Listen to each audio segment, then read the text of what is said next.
Probably another level or dorkmanship that I live in. Probably a little bit Yeah. above 5 feet. Well, I mean, to be fair, she's known me 2 decades at least now, so you know she gets a little leeway with that. A little bit of leeway, yeah. When people know you, they are allowed to do and say whatever they want because they know what pricks and pries you. I have my friends that do that. They know me. Well, it keeps me grounded. Don't want to get an overinflated ego because then she'll just call me out on it from time to time. So, you know. As Buddha says, Buddha. Alrighty, well, it's all the fun as always. It's Tuesday night, Scuba and It is Narai. Tuesday, and I decided to bust out my Taco Tuesday shirt. Y'all can see. Taco Tuesday. Taco Tuesday. So, See, we did homemade fried chicken and French fries. So. hey, that works. You can put chicken in tacos. It's been a while since I had street tacos. Maybe I'll do that. Let's go do it. Let's do some street tacos. Yeah, let's go ahead. Let's do it. Cashing in some Mexican joints. Oh man, I'm always up for Mexican food. Still gotta take you to that new one that I went to. Oh really? The one that I went with my parents. Oh, okay. Over by the Kroger Marketplace in Battlefield. Ah, I got you. Alrighty, well, before we get too further in here, before we get really derailed, like we always get derailed, because that never happens. Yes, it never happens, people. Couple of quick shout outs and announcements. First one, of course, is a big shout out and a thank you to Syrinscape for the background music and soundboards that we will be listening to. So go to Syrinscape.com, check out their online player as well as the downloadable player, and check out all the great soundboards and whatnot you can use. Make your tabletop game all the more immersive and really kind of rock those spells and those sword fights. Or hang out in the tavern with a little more ambiance like we're doing tonight. Hanging out. Yeah. Next, of course, is a thank you and a shout out to the community. We've already had some community notifications. Zip, thank you for the 500 bits. Shadster, thank you for the 3-month sub. Sakura, thank you for the 3-month sub. You guys are awesome and amazing. And everyone else who follows, subscribes, cheers bits, all those wonderful things, picks up the merch in the merch store, which there's a new item, phone cases. That just came out. So yeah, still working on setting up a different thing for t-shirts, but hey, we're getting there. In a little bit. But yeah, all of your support is great, awesome, and amazing. Without y'all, we couldn't continue to do this. So please continue to share, subscribe, follow, all the things. And because of that, that leads into my next one, which is some plugs for some of our other scheduled shows. We have Twilight's Gleaming, Saturday morning, 10 a.m. Eastern. That is get your coffee and watch a bunch of us play D&D. It's been quite fun. We'll talk a little bit about last week's episode when we get to State of Game. Then at 8 p.m. Saturday night, in case you're not out for the bar scene or the club or whatnot, we have Challenge Accepted, which is another D&D stream. Sensing a theme here. Yes. And this weekend, Sunday, as we start October, and as promised, we have a new show, Sunday mornings, 8 a.m. Eastern, and we're calling it Sunday with Scoob. Grab your coffee, we'll play some games, and we're going to unpack and talk about all the things. That'll probably be a deeper dive behind the screen, all the things D&D while we sit and play some video games. I know I'm kind of itching to get back to Spearfair, or I may want to finish out Call of Cthulhu, but either way, it's coffee, conversation, and hanging out. So, full schedule going on, and of course, we always do more things. There's more interest and more support. The more further we grow, the more things we can do. So, yeah, all the things. So, it's been a week. Ryan, what you been up to? I've been busy one-hand work, learning new things at work because I'm moving to a new team, so lots of training ahead for me. And then Congratulations on the lateral move, my friend. Yeah, it's a good lateral move. It's expanding my role as a trainer. So more things to come. And then on the other hand, I'm heavy duty with grad school. Lots of reading, lots of writing, lots of doing, what is that about?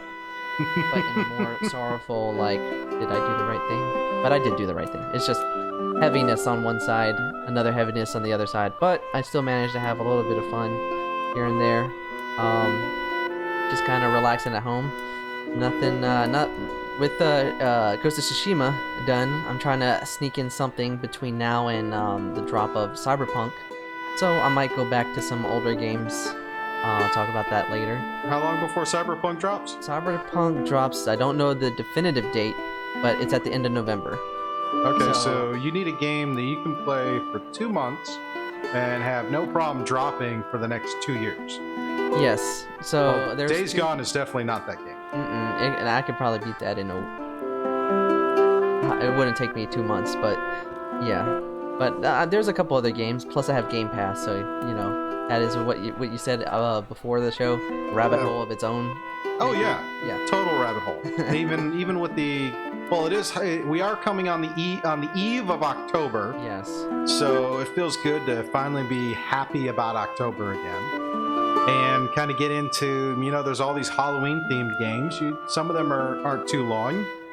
I think Xbox announced that for games with gold this month, the latter half of October is going to be the Costume Quest, the original Costume Quest, which was a nice little RPG kind of dealio. Yeah, I did see that, so that definitely is that's definitely on mine. I'll find something. I always do. If not, sneak in more shows to watch on the various streaming platforms I have.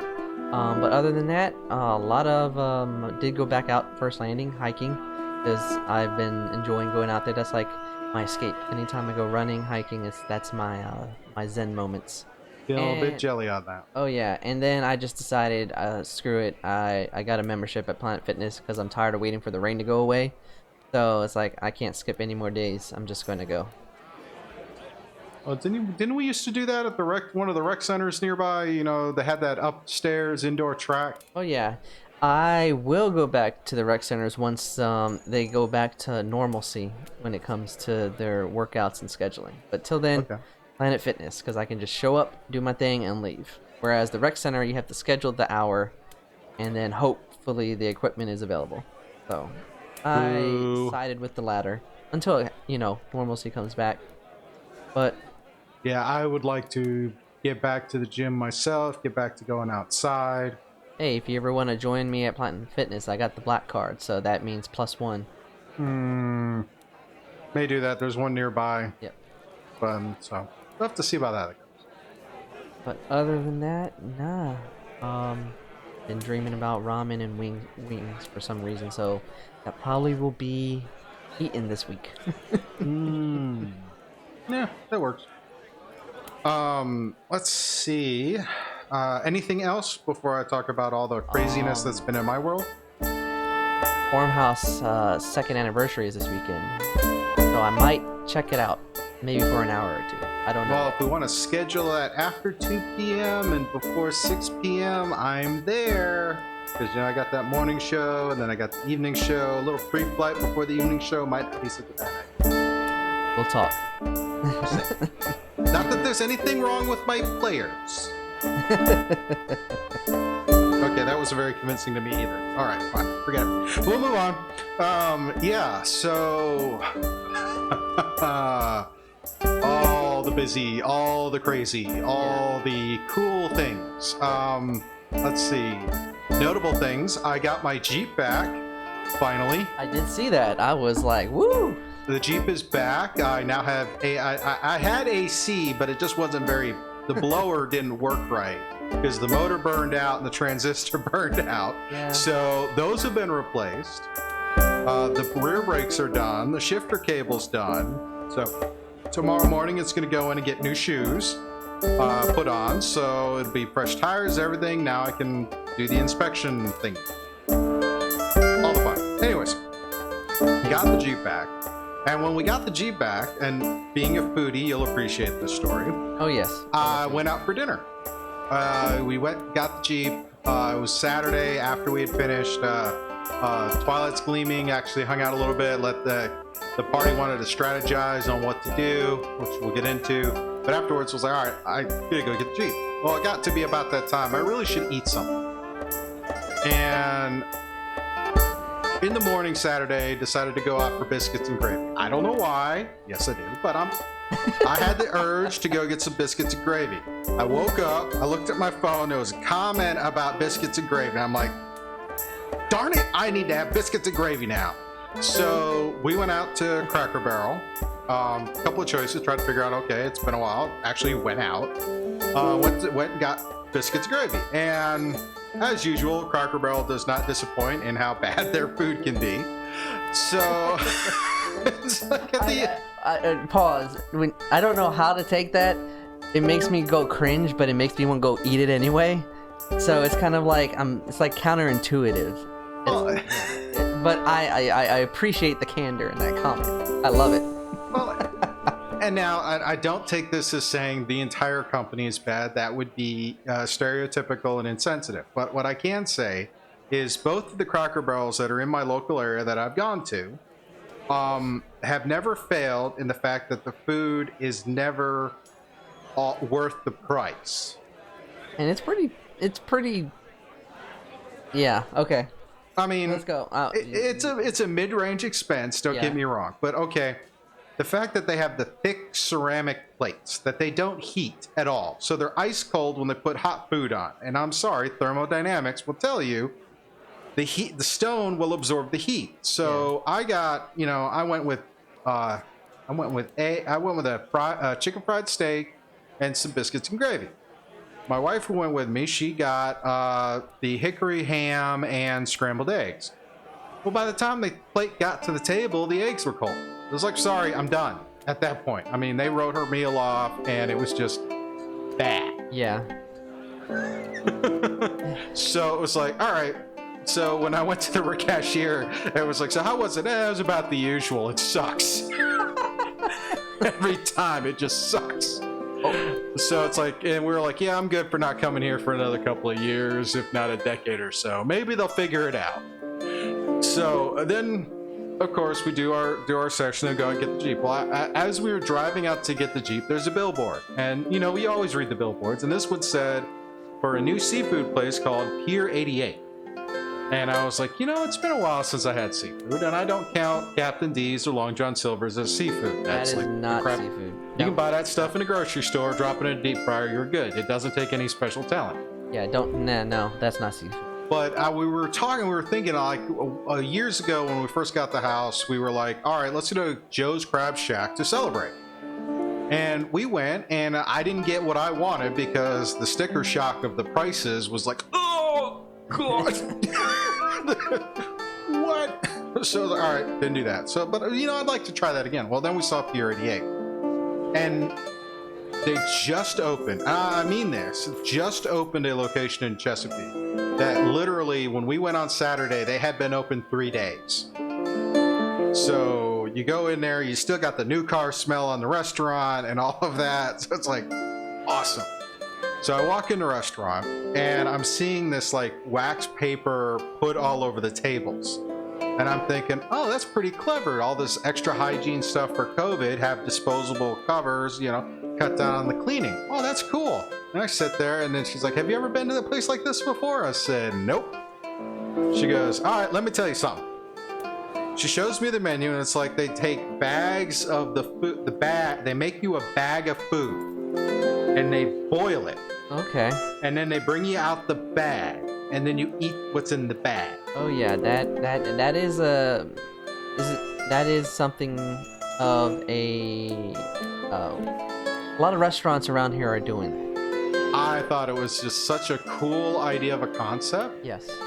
And so, the bags are about $27 to $30. Now, this is not an individual bag. This is enough to feed a couple of people, just about. So my wife and my daughter came.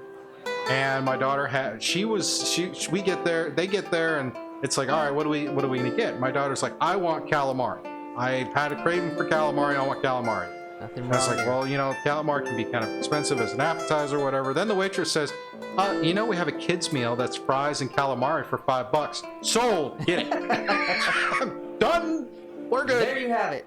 And then we were talking about what bag we were going to get, and got the bag that had the snow crab and the sausage and the mussel and a couple other things, and shrimp and a hard-boiled egg and some That's a pretty hefty bag right there. So it was like, all right, getting that, and it was like, okay. And we decided to throw in a half a pound of black mussels because Marie had never had black mussels, so she wanted to try them. So all right, let's do that. You get this bag, and literally, it's a plate. They put the bag on it, and it's like, all right. And the waitress is like, here, let me bring you a bucket. Brings over this little metal bucket, sets it down there. It's got the handy wipes, gloves you can put on your hands if you want, bibs, all this stuff. But it's literally, that's your trash can. So you open the bag and you just dive right in. It's the messiest meal I've ever had since I was a little kid. But it was just, Yeah. We tore through all of it, and I got up and I felt full. I mean, full to the point I wanted to go home and take a nap. Yeah, that's. And I was like, I got food for all three of us, drinks, the whole thing, plus tip. Spent about $50. That's actually a good price for a family. Oh yeah, it was a great price because I was telling my friends on Sunday, it's like, yeah, you do this and it's like great, but it's like $50. Where if I go to Chili's and order food for the whole family, it's like, oh, $100 easy, done. Here it was like, and you never really feel full afterwards. This one, it's like I felt full, so it was like, I think I'm gonna go back there again. And I figured I'd tell you, being the foodie, because as I say, when you're making friends, you want to find friends that are foodies, because foodies will tell you the great places to eat.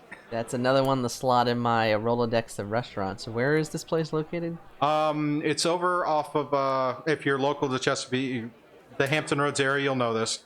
It is over off of Battlefield Boulevard near the Sam's Club and the Walmart. There's at the end of the shopping center, there's like a little hole in the wall wings joint. Yeah, I know Wing King or something like that. This one's a few shops down. I mean, and the last thing was we were looking around and we started to see writing on the walls. And I said, well, what's up with that? She goes, oh yeah, here. Hands me markers and says, hey, if you have an Instagram or a Facebook or whatever, go ahead and write it on the wall. We just ask you don't write here or here. And I was like, done. Scuba Studio tag.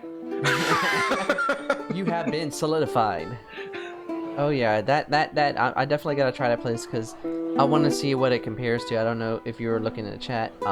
There's another place off Indian River called the Shaking Crab, which does the identical thing that it does there. Oh. And then there's another one over by Lynn Haven called the Twisted Crab that does the same thing. And then another one off Holland that does the same thing. So they're starting to pop up like boba tea places around here. So that probably wouldn't be hurt to check out. Don't venture into Virginia Beach all that much anymore. Oh yeah, definitely. I'm down to checking out both. We can do it. Do one Saturday, do one Sunday. Boom, New segment, Foods with Scoobs. I don't go out to eat all that often, but you tell me what, the more support you guys give me for this channel, the more food I'll go, the more places I'll go and check out. So, because we're trying to build a relationship. I'll tell you what's going on in my world. Oh yeah. So, did that. That was the cool food thing. Of course, as always, a lot of people know I play a lot of Dungeons and Dragons. I had 3 sessions last week, not on my normal schedule. One of them I was there as kind of a tech help, and because I was sharing helping other people with like Roll20 because I'm getting familiar with Roll20. The other 2 I was running, and it was interesting.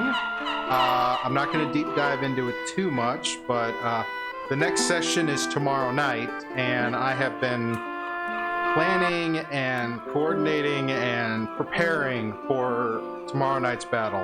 And then I have another session Thursday morning right after.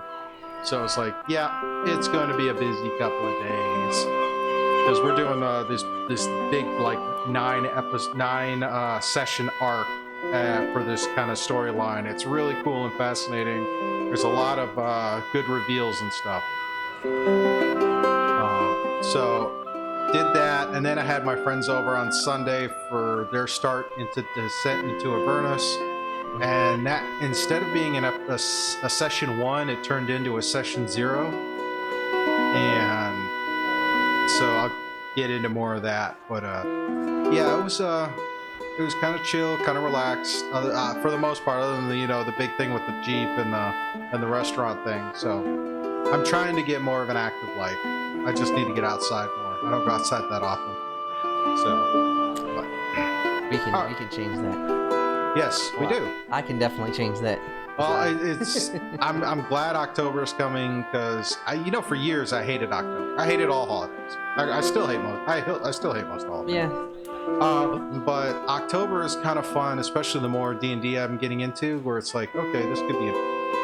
I don't know what I'm gonna do on Saturday for the 31st because I know I have a couple of games. Yeah. And I don't think my players are gonna be like, no, we don't want to play. Like, yeah, you do. I know you do. Like, challenge accepted is thinking about dressing up, and I'm like, I haven't bought a costume or put together a costume in decades. I can find one. I'm not even going into your costume, buddy. I have everything from Victorian gown to vampire magician. So. Yeah, it looks like we're definitely going full schedule that week. So, all right. Well, I'm rambled on enough about how boring my life is. Let's get to some reviews, shall we? Let's go and discuss. Talk about. Let's talk about it. Let's talk about Enola Holmes. This is a new film that was released on Netflix last week. Yes, sir. This is a kind of a interesting telling in the Sherlock Holmes kind of mythos with I can't remember her name right now. Millie Bobby Brown or something. Bobby Brown. Yeah, she's the lead character on this. Harvey Keitel is in there as a cameo and a guest or a supporting star, but this is such a riot of a movie. I had so much fun watching this. But before I gush on it too much more, Rye, why don't you give us your official review from ryreviews.com if you want to check it out or some of the other things, which I'll plug again at the end of the segment. So take it away, Rye. All right, Enola Holmes, a new Netflix original film, which actually makes a twist. Instead of focusing on our favorite detective from Baker Street, it focuses on his sister. And it centralizes on Enola Holmes, who is living at home with her mother, and then on her 16th birthday, she just disappears. Vanishes. Where'd she go? I don't know. But now that sets off her on a quest that takes her into parts unknown, where she all has to figure out the wider world and all the different political strife, as well as try to figure out where her mother is. And that is the central focus of this film. The great thing about this movie is that what I liked about it is that it had strong characters. It had a strong centralized theme around adolescent growth and familiar relationships. And the best part about it is the lead actress. Millie Bobby Brown as Enola Holmes is such a charm and witty delight to see on screen. She does a great job in combining charisma, the innocence of a youngster teenager, but at the same time breaking the fourth wall, which she does quite a few times in this film, to give insight into not only herself, but into her new experiences as she goes from her home to London and gets sucked into this like wider mystery of politics and strife.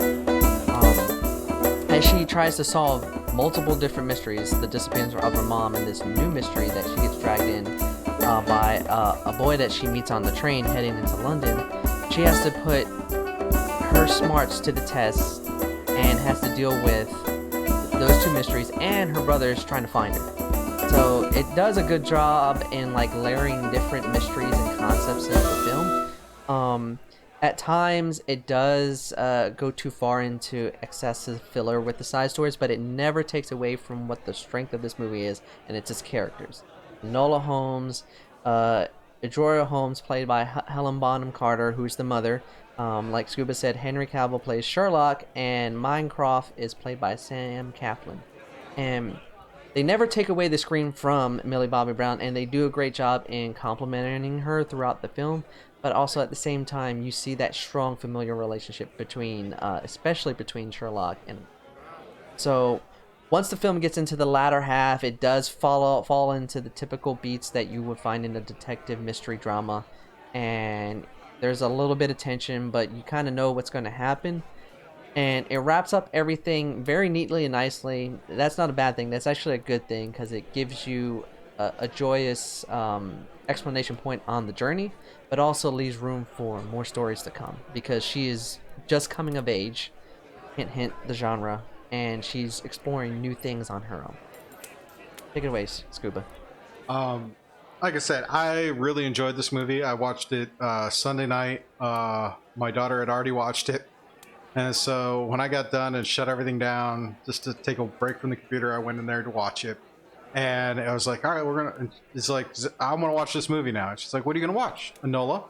Great. And then she sits there and she's like, spoiler, there's a cliffhanger at the end. I'm like, really? So I get to the end. I was like, that's not a cliffhanger. I wanted to see what happens. Well, you should have to watch the next one or read the book. There's a book? Yes. There's those. So I had to rewind it to the point it said based on X book or whatever the book is about Enola Holmes. And she goes, oh, kids today, kids. Sometimes. Thank you. Yeah, kids these days, they just don't know. But I really enjoyed it. I mean, it doesn't have a lot of the Victorian speech that you would think for a period piece. But I like the whole concept of like the teen detective type thing because I grew up watching, reading Hardy Boys, and of course we're familiar with the Natchez Drew stuff they did, or some of the things or Harriet the Spy or Encyclopedia Brown. This is a great thing in that whole genre of teen detectives and kind of the whole bit. I love how it's again the deduction and the logic and everything. It's really such a great story. It's so much, and the backdrop that's going on at the same time the story is going on is really kind of fascinating. But it's just felt a lot of fun, and the whole fourth wall bits in the movie are just a riot. Oh yeah, they're great. They are done precisely at the right time. Well, to me, I think that's the timing that you get from, because before when they would do fourth wall breaks, it would be very kind of hit and miss until the Merc with a Mouth. Then fourth wall really became enjoyable. Yes. And I think if you watch movies that had a fourth wall break prior to Deadpool, and then watch a film like this, you'll see the influence as far as the timing for the fourth wall breaks. And this girl is a talent. I can't wait to see what further things she's done. Because I think I was researching this stuff for tonight, and I was rewatching a clip of Godzilla King of Monsters, and she has such a different character she's playing in that one. And of course, you know, we are all introduced to her as 11 from Stranger Things, so she's going to be very interesting to see as she gets into the post-20s and into her 30s and more of these various roles that she winds herself in. It'll be really kind of a joy to watch how that career is going to continue to progress. But oh yeah, I love the film. Yeah. Great film. I think it's just such a treat to watch. And I really would this is one of those ones I'd like to see him do a sequel, but hopefully they don't fall under the curse of sequels. Oh yeah. But I think there's enough room to where they can tell sequels where it's not going to get too, because they wrap up this. It's like a chapter. Like here's one, and then it's the next one. Yeah. So I'd like to see how some of those loose threads with her and Sherlock get wrapped up. That's the one thing I want to see. Now, if you haven't watched it, go watch it, and then you'll get where we're referring to. If you have watched it, you'll know what we're referring to because it's great. It is a very good movie. So, what's your rating, Scoob? I'm gonna say a solid 4.5 out of 5. I would totally go watch this at Prime Watching in a theater if it was in the theater. What about you, my friend? I had a very fun experience. The journey was great. The characters were strong, even with some slight, familiarity with detective stories. It never takes away. It never takes away from the enjoyment. So, I'd say 4 out of 5 full price. This would be worth going to see at the theaters. Awesome. And if they do put it on the theaters, I might go check it out.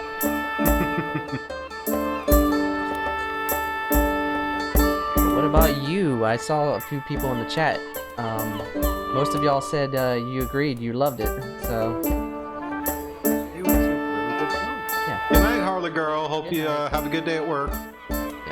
Tell the fam I said hi. Yeah, it's rated a 96 on Rotten Tomatoes. So See, I mean, it's hard to find because everybody gets so wrapped up in let's have these big stories or these epic moments, and this one is just it's just clean. it's the same kind of feeling. I know this is apples to orange comparison, but to when we watched The Vast of Night, you know, just a simple story, but it was just great.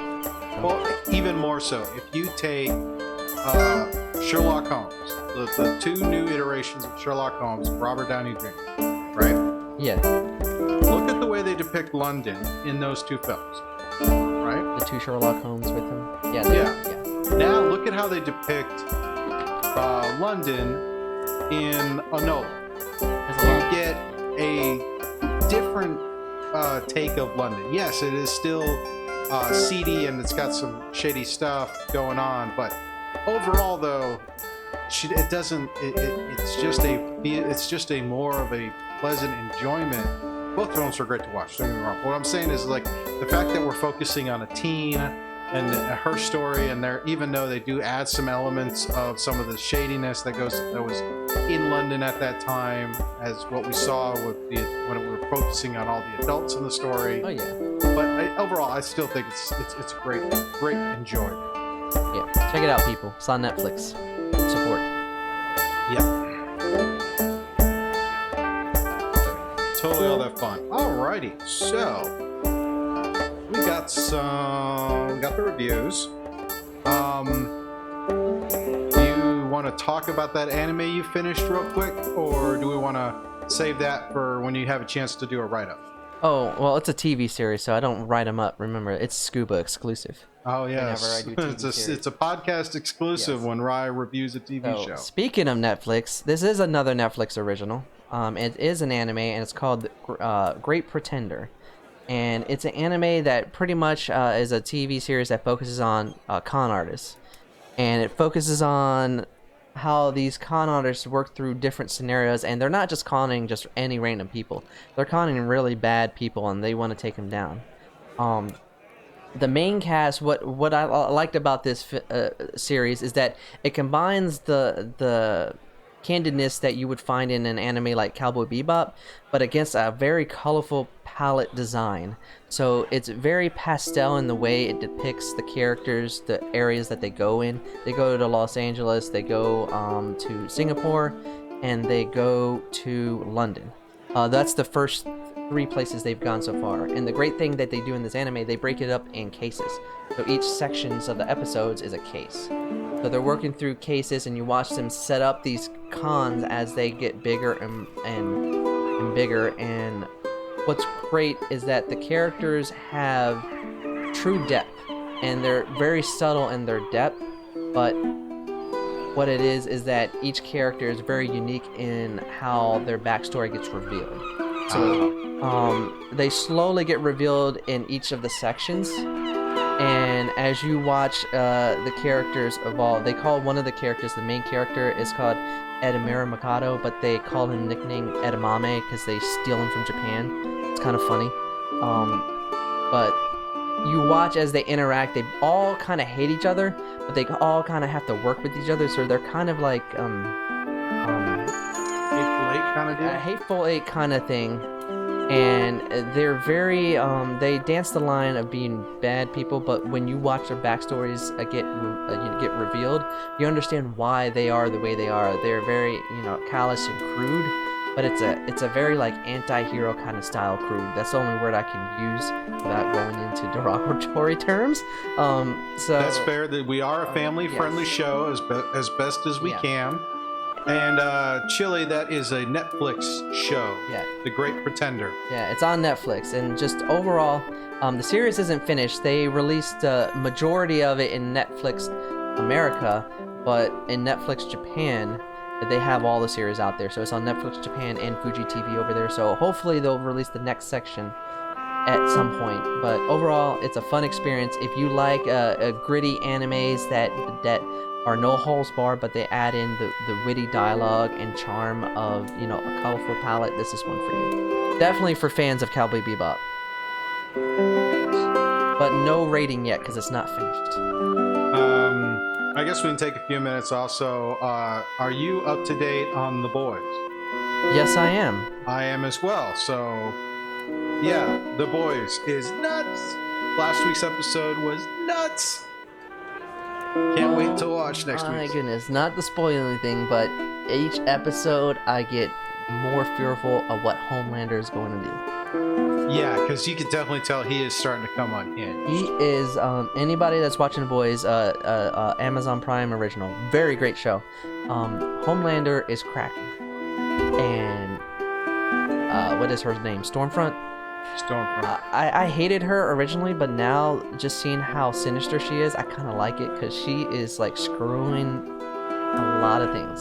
Well, can't talk spoilers. We'll have to do a moment where we could do a spoiler cast kind of deal on that. But I'm liking it. I'm trying to keep up to date with it. Yeah, drops every Friday.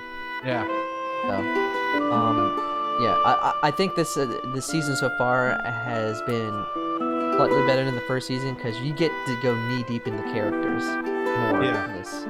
Yeah, I was introducing Lamplight, introducing some of the other stuff going on. Church of Collective. That is a scary. I'm wondering what that is going to be, and the fact that we know there's a season 3. I feel like just because I write stories, I feel like they're going to be the wild card. They're going to cause. I think everything that's happening might be a red herring to what the church might be doing. I think the church is definitely up to something, but to be honest, I'm actually more interested in Bot.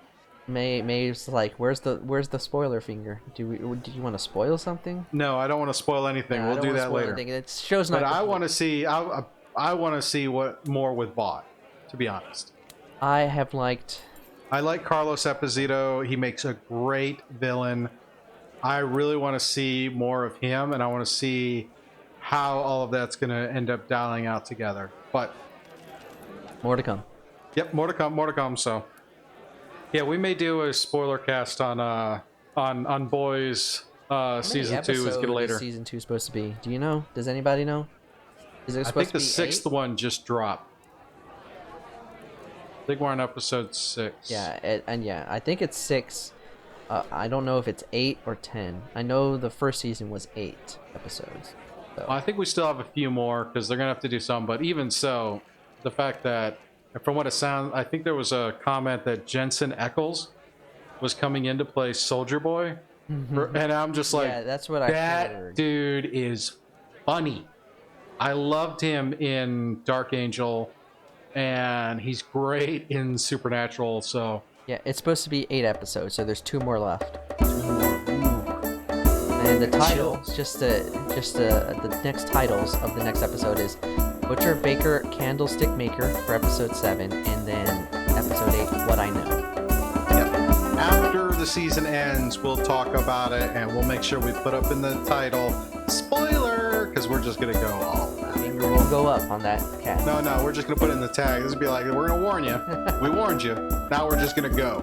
Kind of like what we did for The Witcher. If you're not up to date, get up to date, we'll do that. So when the season ends, we'll spoil it. We'll talk deep dive on that. Deep dive.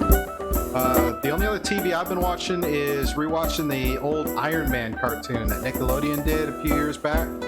About between the time the first Iron Man came out and the second Iron Man came out. It was like an all CG animated cartoon. Oh yeah, I remember that show. I didn't watch it, but I know what I love the intro song. It was great. It was like teenager Tony and all that other stuff. But anyways. Yeah. Started watching that Hilary Swank show on Netflix called Away. First 2 episodes were space mission to Mars. I'll let you know what I think about it when I'm done. Look forward to it. Alrighty, so next up is our State of Game segment. State of Game. We gotta get little jingles again. Jingle, jingle, jingle. Anyways. All the... Yes. State of Game, where we talk about the various games we're involved in and what we've been playing. Honestly, Ryan and I don't have many video game stuff to talk about this week, so we're not even gonna bother. So the only thing I'm thinking of is 3 things: Game Pass to find a game to play, go back to Red Dead 2, or Days Gone. One of those 3. Oh, that reminds me, I totally skipped over this because I got caught up in the food. My buddy Shadowmains came by last week, and he brought over a graphics card for me. So I now have a 980 GPU in my production box, which has been really nice for video editing. DaVinci crashes a lot less often than it used to. And now I have the minimum specs needed to sit there and play some PC games. So Gaming them PCs.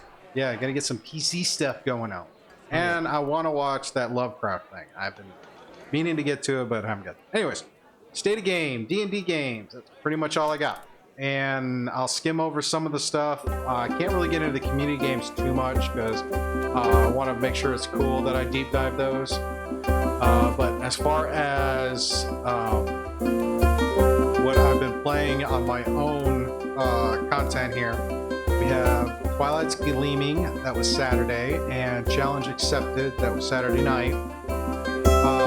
Twilight's Gleaming was kind of again a nice chill episode. The party basically was making the way back to the fortress in the Shadowfell, and while in the fortress, starting to look through all the books. There was a little bit of danger, but they had prepared adequately. They're using a bunch of dispelled magic. It's going to take a couple days.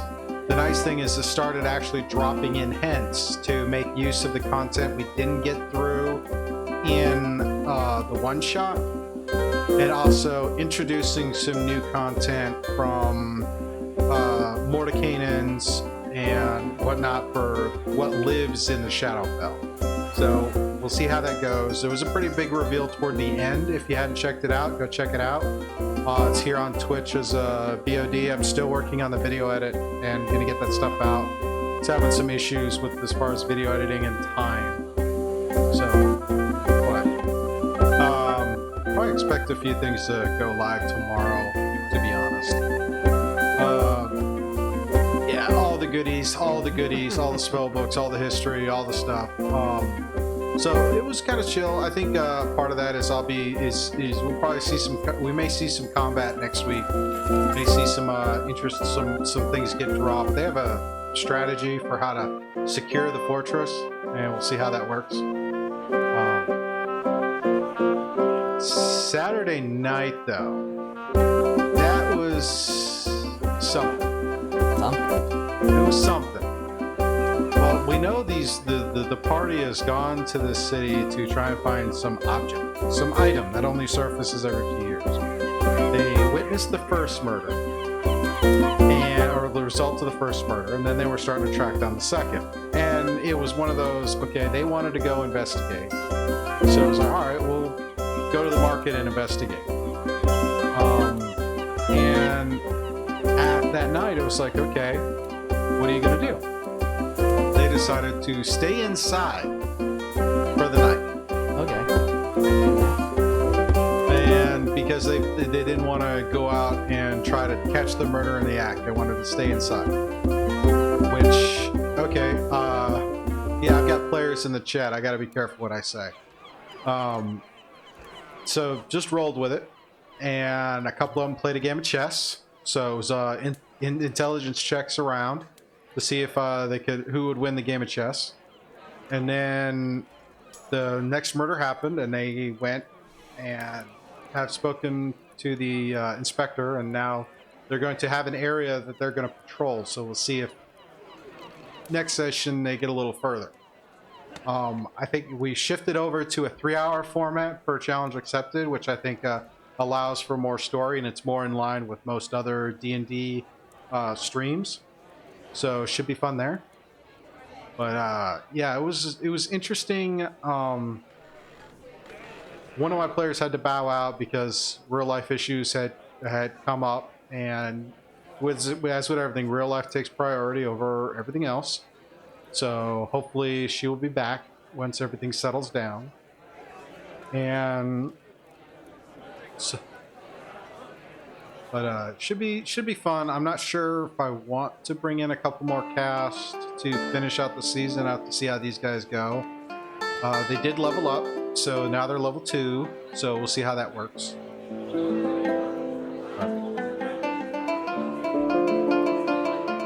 Saturday night was one of those things where players are players, and sometimes players go off script. And by off script, it's the module is expecting players will do X, Y, and Z, and they decide to do A, B, and C. Yeah. So you kind of have to adjust, and the trick is adjusting in a way that the players don't realize that you're adjusting. And that was one of those kind of moments last night, or Saturday night. But it was fun. I mean, the party had a great time. You know, a lot of laughs. Got to do a nice pulp culture reference. There was a clip of it too. I think it was I really should grab clips. If you guys are watching the D&D streams and find really great clips of our shows, you should totally clip it. I'll try to remember to play a few of them going forward on the podcast, because some of the, like this one, it was we had our big Minotaur guy had gone to bed, and then we had the Tabaxi hanging out playing chess with the paladin, and the Tabaxi won the chess game, and then they hear the whistles that something had happened outside. So it was, all right, the Tabaxi, go wake up the Minotaur. And of course the Minotaur's sound asleep, he's not hearing anything. So what did I do? I did the Sheldon. I did the Tarvos. I mean, it was just one of those, I couldn't resist doing that because it was perfect setup. Hey, that works. Oh, Kimitari did clip it? Great. Oh. Thank you, Chili. Yeah. So loads of fun there to see those things. And then I had a home game Sunday night. And this is the one where we went from a session 1 to a session 0. And everybody had a good time, but I think I need to be real on the fact that it was one of those sessions where I took my history with the players and used it against them as characters. I'm sure this can happen when you have a group that's been running and playing together for years and years and years. And all of these guys have been playing D&D for years and years and years. I mean, me and one of the guys, we were both playing back in the 90s with another friend of ours and run through all the 2nd edition stuff. And it was like one or two of us at a time. Lots of stuff. Well, these guys tend to be a little crazy and zany and off the rails. And I have been a dungeon master for them. I have been a player with them. So it was one of those, the adventure starts and they had this whole backstory they wanted to implement. So it's all right, you guys do it. Now, on my side, I didn't have a chance to really review the sheets prior to playing, so I didn't really know. And they hadn't really spent a lot of time talking about how their group formed, who was doing what. Even though they had like a month to work this out. It happens.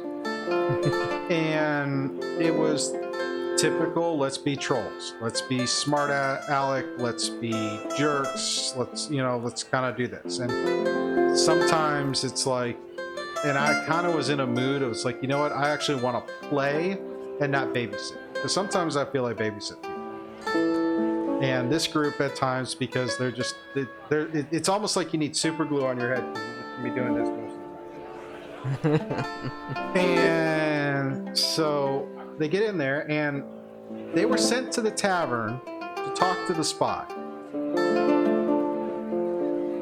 They were, instead of going to the tavern and talking to the spy, they went into another room, saw a group of people playing a game on a table. Now, for flavor, because people talk, and one of the guys that said, "Oh, they're playing a war game in there. They got little miniatures and all of that." It's like, yeah, that's what you're seeing. Big old 8-foot mahogany table. They're playing a war game on it. One of the characters goes in and flips the table, picks a fight. And then he's like, well, I'm going to jump onto the chandelier or the lantern to use it as, and then use it to swing myself onto the table. I'm thinking oil lanterns hanging from the ceiling. You're a minotaur. Yep, nothing can go wrong there.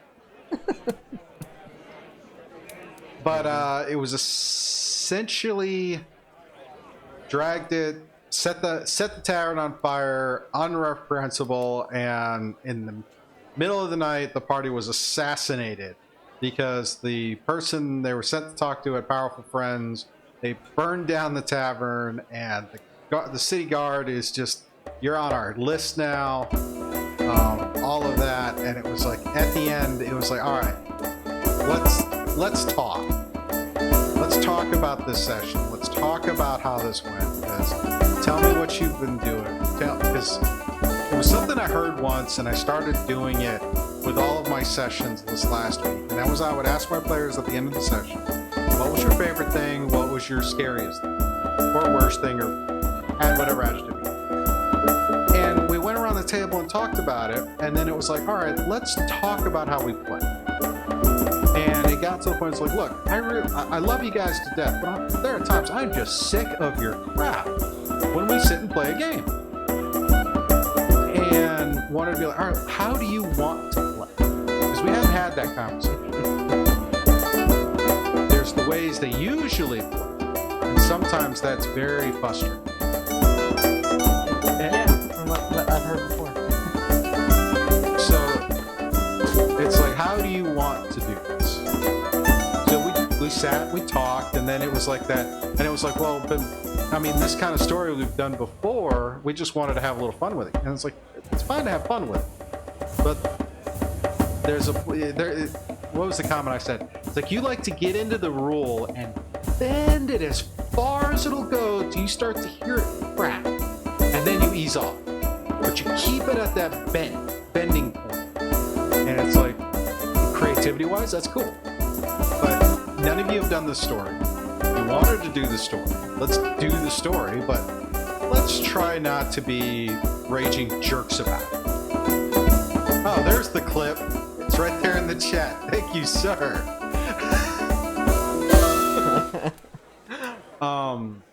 But that's kind of how that went. I've took that as also a good learning point for me, because it's like I've had a bunch of varying types of sessions of late. And it was that all of these other ones I've had so much fun with, and so much of how telling a story and the different level of investment. Now, I know these guys are committed to play. We do this like clockwork. Every 2 weeks, everybody can get together, we do this. And everybody's been playing for 2 or 3 decades at this point. And or definitely 2 decades at this point. And it was like, all right, can we take this a little more seriously and play and tell a story? Or is it, let's just see how much shenanigans we can get into before somebody flips the table and says, I'm done. Oh. Yeah, sometimes it's, stay steady. It's all right to be playful, but stay steady, I would guess. I agree. And it's one of those things, it's like they were being playful, but sometimes it was just like, really, because I know you're going to be a jerk, so I'm going to be a jerk back. Now, I probably should have given them the benefit of the doubt. That's my fault. But they also all agreed that maybe they play the jerk card a little too often. And they all were adamant at the beginning. It's like, Steve, we know you play a lot of D&D. If you don't want to do this, we'll understand. Somebody else will do it. I'm like, that's true. But here's the reality of the situation. This guy, he tends to railroad your character and tell your character to do things that you don't intend for your character. Not to be airing dirty laundry or anything, but there are elements to the other people who've done the Dungeon Master role. And then there's a reason why, up until we finished Agents of Short, which took us, forcing us to sit down to finish it, prior to that, we had that group had not ever finished an adventure, except for the Curse of Strahd run I did when I first sat in the DM's chair with them. They had not finished an adventure. Now, some of that is time and everything else, but some of that's some other things. And I think as players and as dungeon masters or anything we do in these games, especially when we do them in a group for a decade plus, maybe there's something there you actually need to talk about. And this is cool because, and this ties into Tasha's Cauldron of Everything, which is set to come out in November. New source book. It's got all these additional rules and stuff in it, all these things to add to the flavor of the game. And one of the things that's going to be in there is talking about a session 0 and the importance of having a session 0. At the very least, it sets the table, sets the expectations, because there's nothing more frustrating than you want to go and you want to play a certain way, but there are people at the other table who want to play a different way. And you have to find a way to blend the two together or talk it out to see, okay, and find a way and then work it out. And sometimes we skip that if we've been playing together a long time, and it was actually very therapeutic and cathartic, I think, for all of us to sit there and have a serious conversation and have a serious rules session 0. And everybody left happy. Everybody actually was really impressed that despite their shenanigans, I rolled with it and played it out. And they had fun, which to me at the end, good, bad, or indifferent, if my players had fun, my job is done. Yeah. It's a great little tagline. It's always a good thing to always like come back to that central starting point. Like, hey, we've been doing it for a long time. I think we just gotta like rehash this. Shine up the buff up the chrome, make it look shiny, and try again. Well, even worse is also when you come in with a preconception of what the world is versus what it actually is. Now, we're doing Descent into Avernus. This is a nasty place to live. And one of the guys admitted, I don't know anything about Baldur's Gate. I never played the games or anything else. That's fine. And then it was like some of the other things. But it's like, those are some things you might want to pre-game to sit there and, okay, what is Baldur's Gate? And then you can get into, what does my character know about Baldur's Gate? What do I as a player know about Baldur's Gate? They had this loose story thing. Now, nothing to say these guys aren't creative. They have modeled every one of their characters after a different character from Street Fighter.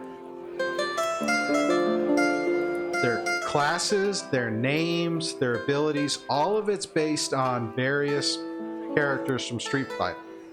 That was where they took the inspiration. And they wanted to play it in a tie to Agents of Short, saying these were all the sidekicks who didn't survive the agents. And then they decided to gather up as a group and go to Baldur's Gate. And all they gave me was, we went and took out the faction of Agents of Short in a temple to Asmodeus. Now, I got a few issues with that just from like the sheer crazy of how it sounds. But as I've said before, it's collaborative storytelling. The players dictate the pace and the direction of the story. I'm just along for the ride, and to make sure that there are plenty of bumps and side rails along the way. But it was like, and then we got to talking about it. It's like, maybe we could have gone this way with this. It's like, that's true, but we didn't talk. So moral of my whole bit is communication. Yes, I said it. Don't give me that look, Ryan. And the importance of, even though your group has been together for years, you should always have a session 0 before you start a new adventure, regardless of how long you've been playing or what adventure you start, because you never know. I can answer that question for you, Zip. Rye has not played a game of D&D yet. However, he is going to play a game of D&D this weekend, Sunday night, because I'm having a moderator game for the studio channel. All of my moderators, Mayflower, Shadster, Saladin, Shadowmanes, and one of my buddies in the background. We are all doing a one-shot adventure in Rime of the Frost Maiden. In fact, as a bonus, I'll tell you now, because you guys have hung out with me this long, I hope you stick around. When we finish Odds and Ends, which is next, after that for our post-show, we're going to work on Rye's character because he has not built his character yet. So we're going to build it live on stream with you guys if you're going to stay and hang out. So, all the cool things, right? Oh yeah, it's gonna have fun. You know, all the experience, and you had the new guy here. How they gonna Got call the it? new guy. He's got some starting on that. As a kind and charitable person I am, the campaign I set up has access to all of the source material. So he will have all of the things to pick from. So we're going to work through building the character and how I build characters, how I help people build characters. So this will be a dive into my mind as I try to help him, because he's got some background with Lord of the Rings, which is great. And then we're going to kind of see how we go from there. Yeah, that's where my nerdiness lies in. Lord of the Rings and Lord of the Rings Online. I played that for a long time. Now, I'm not going to commit to how that game will happen on Sunday. I believe most everyone is good for one option or the other, but there will. So let that be a treat that comes up. It might be a streamed game. It might not. We will see. But it will be. I'm definitely going to record the session because it'll be a Zoom call. And if everyone's on board, it will get released so you guys can see this one shot. That being said, let's talk about some odds and ends. Oddies and Indies with a deep dive discussion. Dive. Because I know how to swim without a floaty. Alright, as leading into odds and ends, we do have an actual news story we're going to discuss. I'm going to let Rye set this up, and then we'll move into the rest of the odds and ends. I don't have a lot of screenshots for the stuff for the odds and ends this week. But I do have a story that, because we talk films and entertainment and all of those things in this space, we're going to talk about a couple of things that have come up. If you've been following us for the past several months with all of COVID, we've spent a lot of time talking about how the movie industry, specifically the movie theater industry, has been coping with all of COVID and the impact on how that is. We've recently had a few theatrical releases, several other things. And now that we have some data and some articles to talk about, we're going to give our opinions on some of this stuff. Alrighty. Right, take it away. Everybody knows we're all living under the roof of this pandemic, this COVID-19, and it has caused havoc pretty much across the world and caused destabilization on what we call normal life. So now that we're a few months ahead, and now people are trying to find that new normal, one of those places that we've talked about frequently is the movie theaters. How are movies going to handle it? How they're going to handle it reopening? How they're going to handle it going from theaters to streaming? Is stuff going to evolve? So a couple articles came up about that we would like to talk about. One of them goes into a deep dive with the two big movies that actually tried two different routes in this COVID world, Tenet and Mulan. And now, to set this up, both Tenet and Mulan were released roughly about the same time. Both of them have a similar budget of about $200 million. Give or take a couple change, but close enough. Close enough, $200 million budget. Both of them were released, and both of them, after being out for about a month now, had some actually very interesting, there's an interesting comparison contrast. You can find that article on screenrant.com. Looking for a Tenet, Mulan, where they compare the movie stuff. I did also pull up some numbers from Box Office Mojo to help with this article. Okay. So basically, the article that's on Screen Rant basically goes into a big blockbuster being released within the restrictions, and another blockbuster decided to go straight to VOD. And in this case, Tenet went to the theaters, and Mulan went to streaming service, specifically Disney Plus, with the premium tag of $29.99. And after a month, it actually has forced a couple things. Tenet, which has made up to this date worldwide 284 million, which is, a hefty good amount. But We're talking worldwide ticket sales. Now, in comparison, this is Christopher Nolan. yeah, The previous film he did, the film he did last year, pre-COVID, had an opening weekend of about $15 million. yeah, Tenet did not do nearly that well because this is COVID. yeah. And with all the restrictions up until this point, they've only made a total domestically of 41 million in the States. And totaling on the first week, they said 20 million, but it's technically with the numbers 9 million. Yeah. So that is kind of troubling, but it also has shaking the confidence of a lot of the movie studios, which has used their trump card and moved a lot of the movies back. Now, and keeping in mind also, Tenet was one of the first original films to be released since COVID had gone out. New Mutants doesn't quite qualify because New Mutants we've known about for a few years. We were just waiting for when they would drop it. Yeah, Tenet is one of the first original films, and I use that loosely, original films to be released this year, especially in this whole COVID scenario. yeah, And Mulan, on the other hand, Mulan, instead of being released in theaters, domestic, was put in as a premium video on demand via the Disney Plus streaming service. yeah, And part of what they did is they took what was seen from when Universal put Trolls World Tour out and the amount of money it made comparatively, and decided, let's back that you would get like $20 for 48 hours to watch the film. Well, Disney thought, let me charge you $30 for this film. You can watch it as much as you want through Disney Plus once you paid that on top of your Disney Plus subscription. yeah. And so that was a little hard to swallow, and some of the initial numbers for how successful that was are a bit inflated because it doesn't take into account certain factors like how many previously subscribed people there were to new subscriptions when they picked this up. So yeah, $30 is definitely a bit steep versus like $20, but even now it's like $20 buys most films licensed so you can watch it whenever.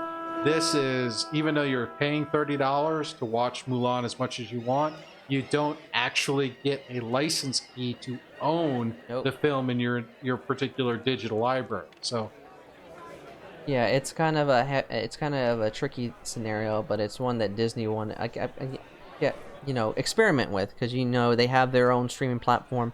Why not see what happens? And the guesstimation is that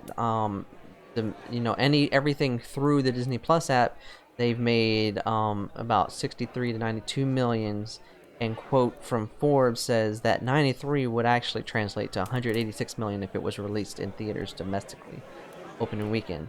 So taking a look at this, looking at how Tenet did in the box office and how Mulan did via the service, neither one of these in a pre-COVID world would be considered a success. No.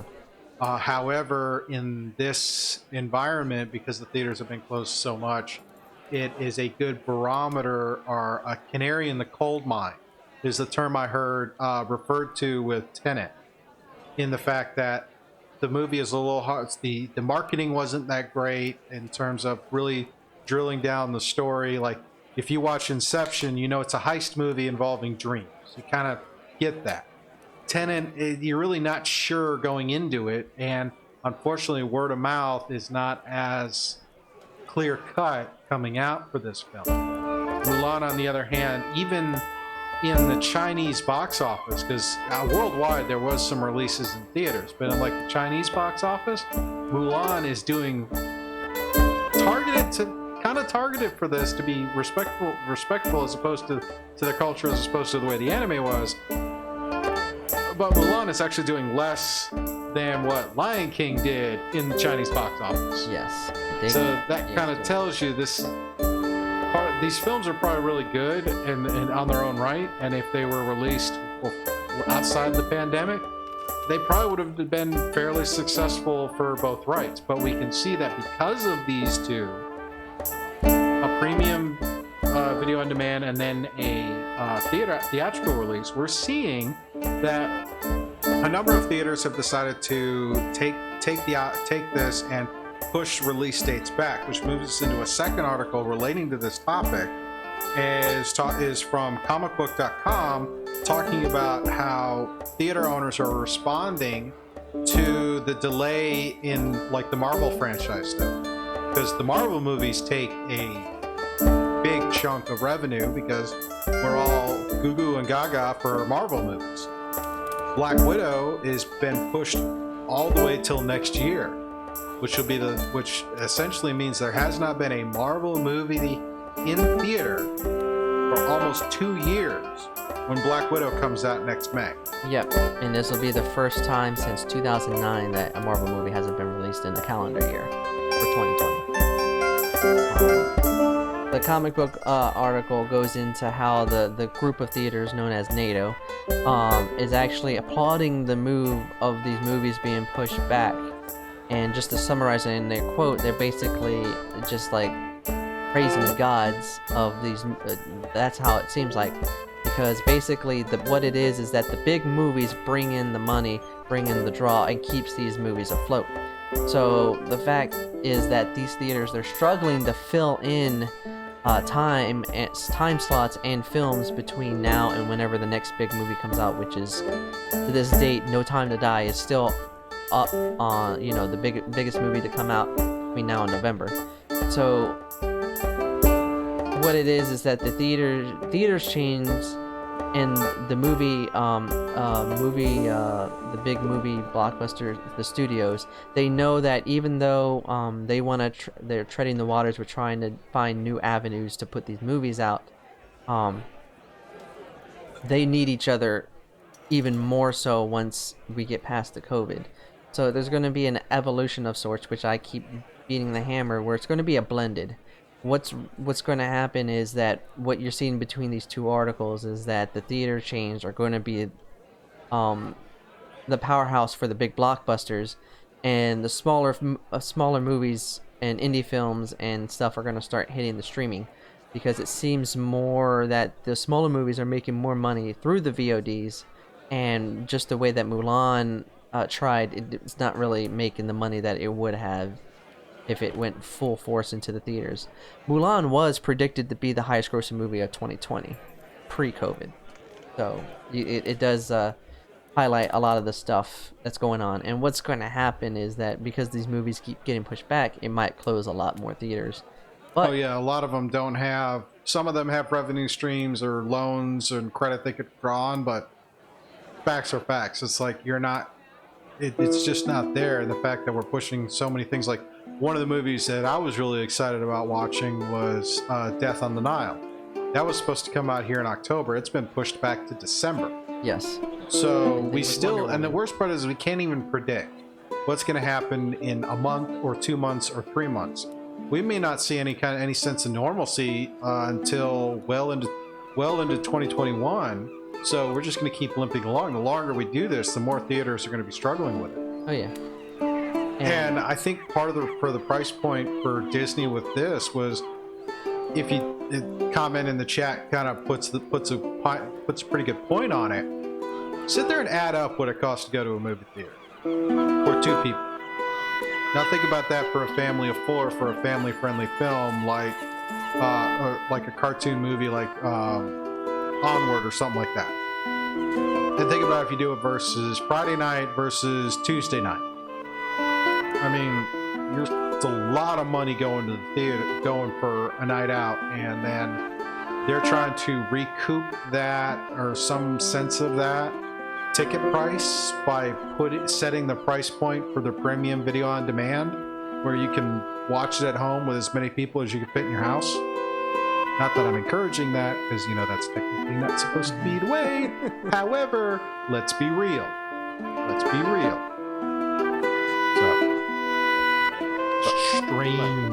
Strange. But with what Tenet and Mulan is showing is that neither side is going to be successful until everything's back to full house. No, I think I think because Mulan did so badly, I think that is why Black Widow is not coming to VOD.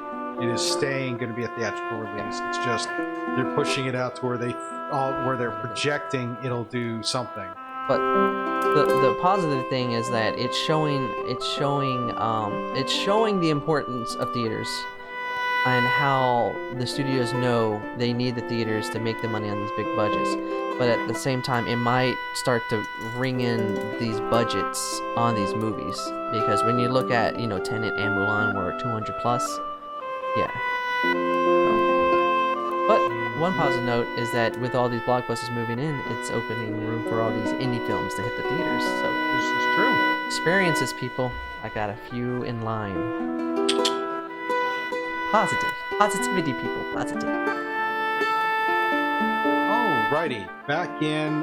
Like I said, I don't have pictures for odds and ends, but we do have some odds and ends, random internet stories we find out there to sit there and talk about and give our opinions on. Got a few. The last couple kind of tie in together, but the first two are kind of goofy and crazy. Come on. All right, let's go about this first one. All right. Picture this. You're an employee at Grand Central Station in New York. You work long and hard. Yeah. Very long. Sometimes you want to go to the break room and relax. Chill, grab a drink, chat. Well, a couple of guys thought they'd take that to a new level and actually built a man cave inside one of the many storerooms and whatnot underneath the tracks at Grand Central Station. Which sounds great until somebody sent an anonymous email pointing it out, and they found this man cave. Now, it's been shut down, and the 3 individuals that are linked to this have been suspended without pay, and the investigation is recommending that they be terminated for what they did, because it was an unauthorized use of space. It was interesting because they had rigged up cabinets to hide.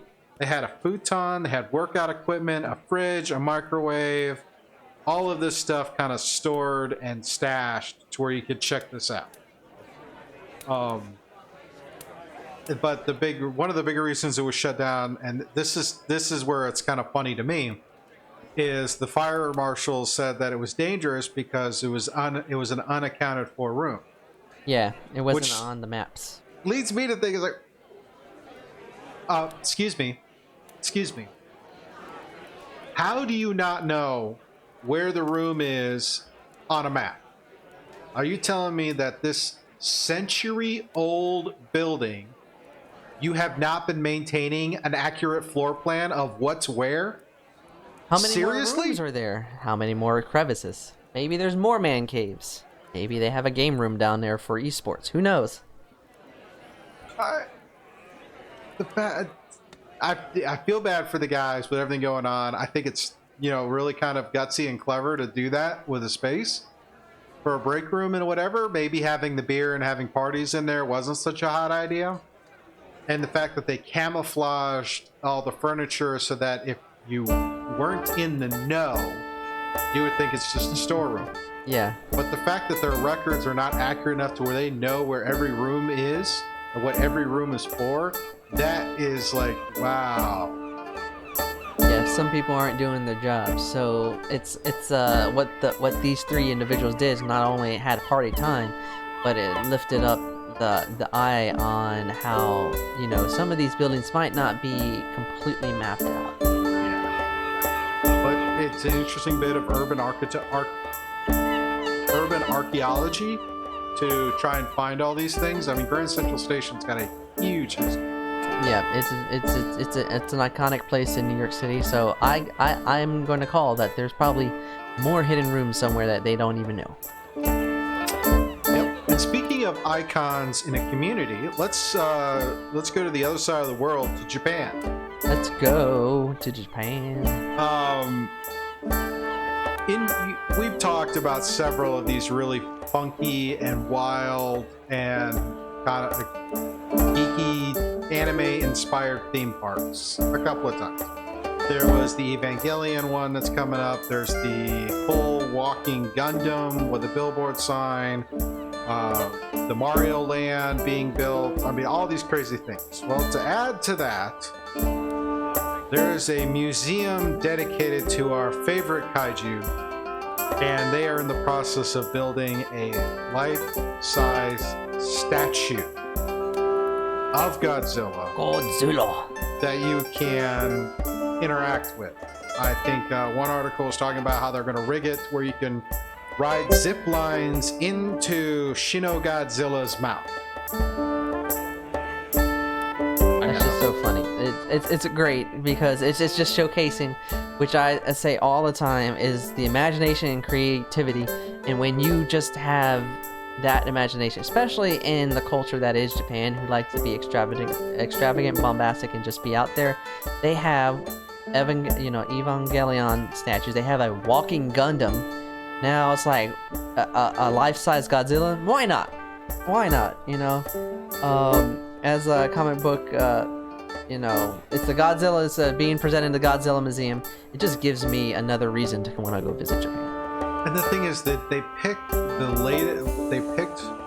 one of the scariest versions of Godzilla to be released in recent history.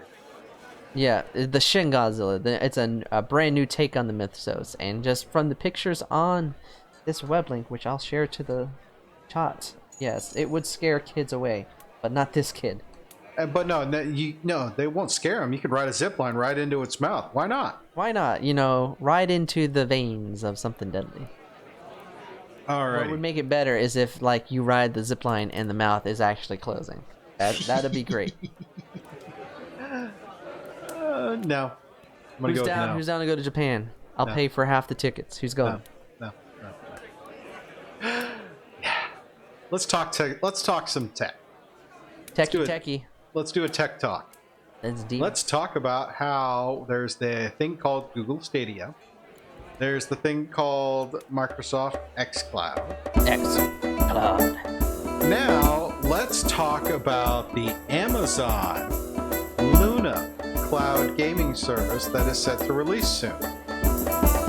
This is a service that is, by Amazon's own admission, is set to be a direct competitor to Google Stadia. And it's going to be a monthly subscription. Introductory subscription price is going to be $5.99, where you will get to stream and play games. They have a controller which you can connect to your Amazon-enabled devices to connect and play, and they found a way to tie this into Twitch. Yes. Whereas it'll feature integration of the Amazon-owned Twitch streaming platform, with Amazon announcing players will see Twitch streams for games in the service, and from Twitch they'll be instantly able to start playing. They've also announced they're partnering with Ubisoft to get release access to that when it comes out.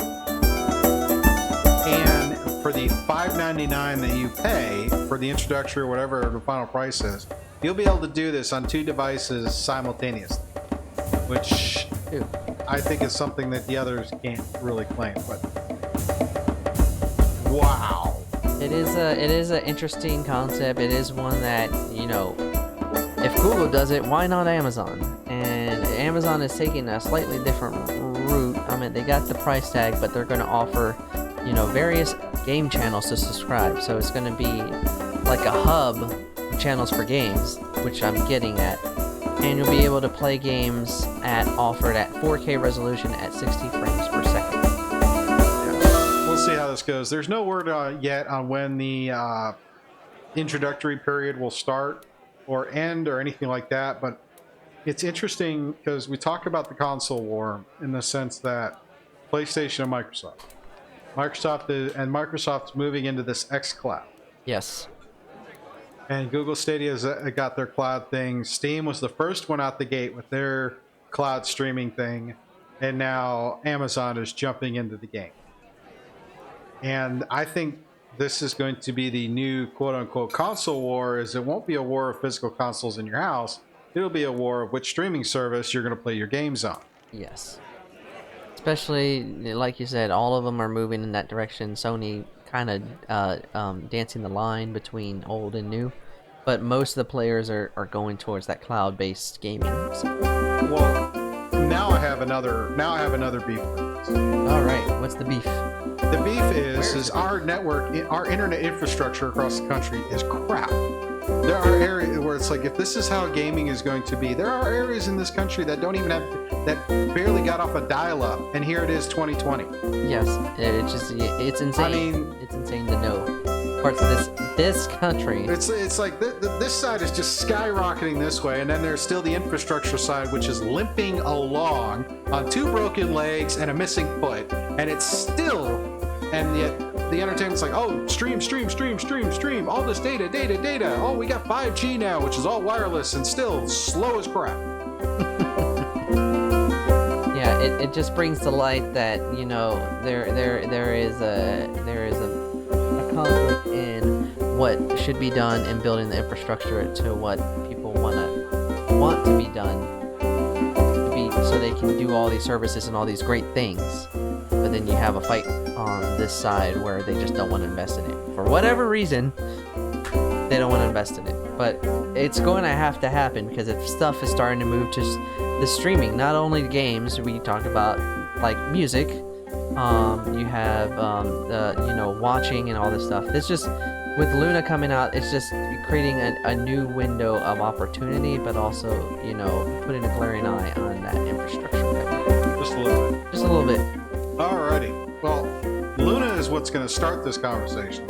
Here is what is going to end the conversation for tonight, and before we move on to Rise character, and that is Amazon announced their full line of Echo devices. I'm not going to say the other word because I've got one of those sitting on my desk, and I don't want her getting in on the conversation.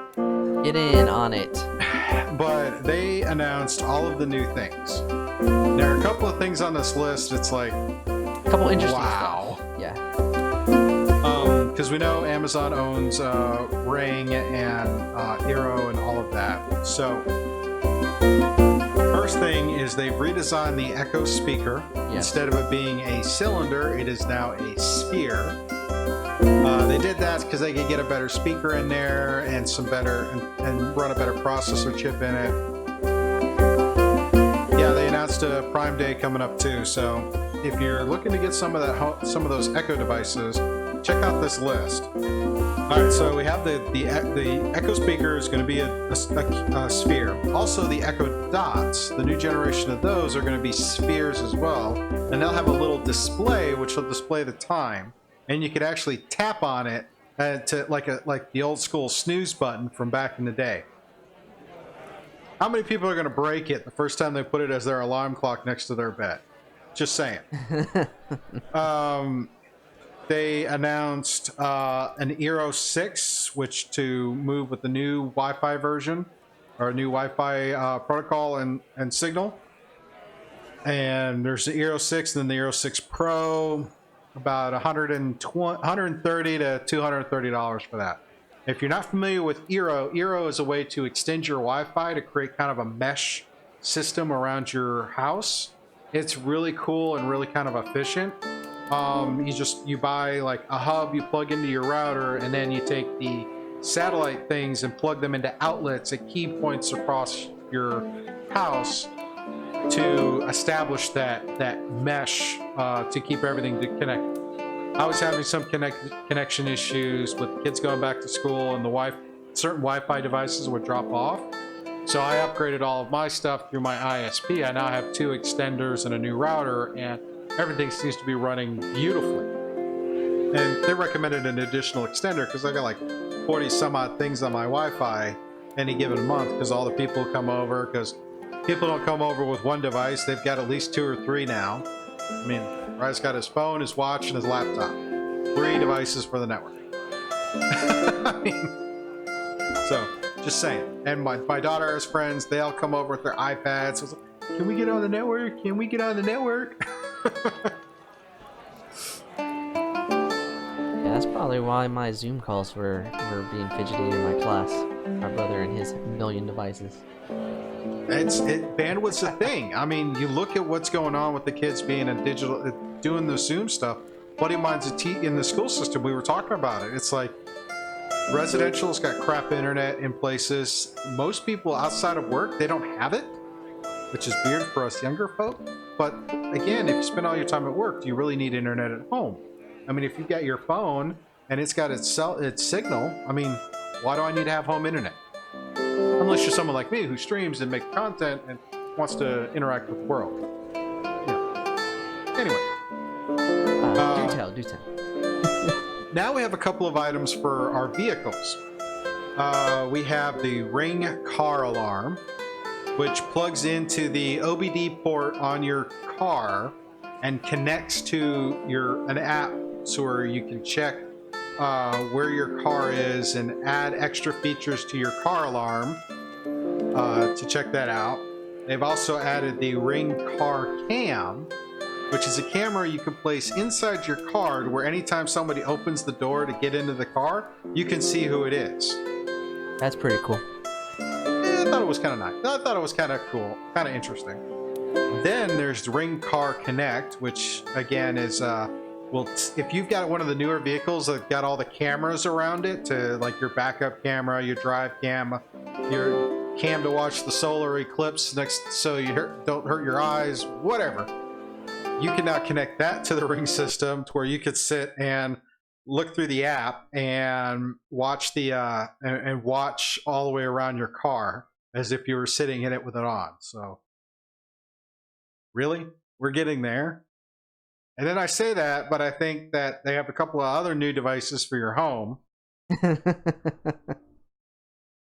I'll save that. I'll save one of these for last, but I'll reorder this. It's like the Echo Show. If you're not familiar, it was like basically an iPad glued to a speaker that you could put and watch videos and do video conferencing and talk.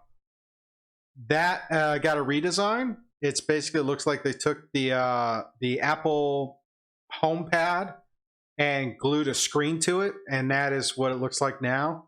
Apparently it's better acoustics for the speakers, and of course you get your display. But the item that was announced on this list that I'm just like, wow, we have gone there. Yes, this one is the interesting one. This is the one where I was like, woo. This is the Ring Always Home Cam. What this is this is a drone you can buy, put in your house, and when you're away, it will fly around your house as a little security thing to check on your house. I mean, we've gone there. We have gone there. I mean, how many dystopian geeky things do we talk about where drones patrol around? Now we can buy a small drone, like way back when Roombas were first introduced. You could have a Roomba cleaning your house. Now you can buy a small drone to fly about your house so you can watch and see if anything has gone awry while you're not home. That's just interesting, fun, cool, crazy, and scary at the same time. A drone, you can fly around your house, checking you out. Yes, awry. Awry. Because that is a representation of awry. It's all of those in one. This article came from the wonderful folks over at IGN. Check it out, IGN, Amazon Fall Echo and Alexa devices event where they talk about all those things. It's completely wild and crazy, and just gotta love the world we live in, you know? Just gotta love it. All right.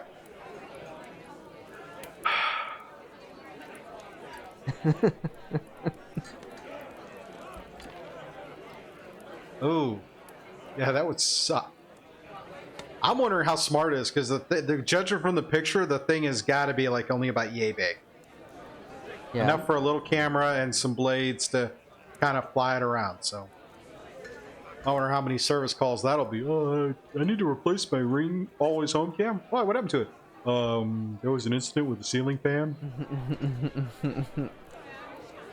Right, you gotta revamp our instruction manual. Watch out for a ceiling fan.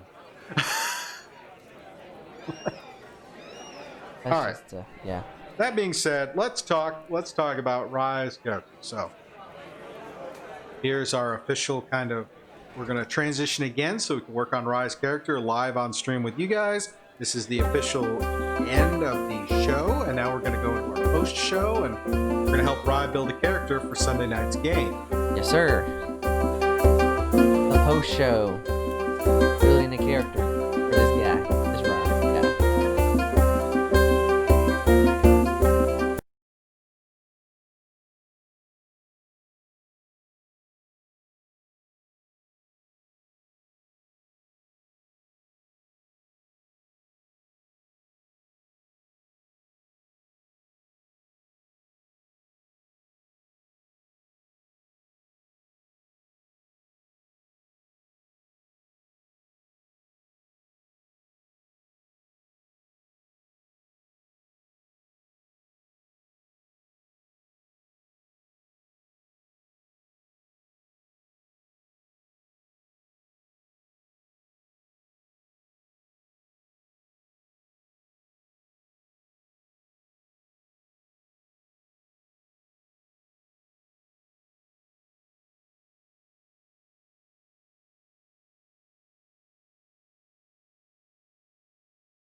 Yeah.